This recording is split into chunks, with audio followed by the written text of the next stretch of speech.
Саламатсыздар ма, құрметті көрермендер. Ең соңғы жаңалықтарды қашқардың қатарында білгіңіз келсе, бейне астындағы лайк және подписациядан барын басып, біздің арнамызға жазылуды ұмытпаңыз.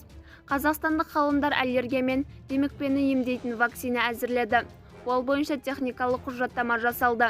Отандық ғалымдар жусан шөбінен пайда болатын аллергиялық ринит пен бронхиалдық демікпені емдейтін вакцина жасап шығарды деп хабарлайды Халық үні. Поленвакс вакцинасы жусан шөбінен пайда болатын аллергиялық ринит пен бронхиалды демікпенің иммунотерапиясына қолданылатын препарат. Аталған вакцина 4 реттік қолдану арқылы аллергиялық белгілерді тежейді. Вакцинаны одан әрі масштабтау, тәжірибелік өнеркәсіптік өндіру және клиникалық сынау үшін біз биылғы жаздың басында 2024-2026 жылдарға арналған бағдарламалық нысаналы қаржыландыру жөніндегі конкурсқа енгізу үшін техникалық құжаттама әзірледік, деп жазды вирусолог, вакцинолог, ғалым Қайсар Табинов. Бізді бақылауды жалғастырыңыз.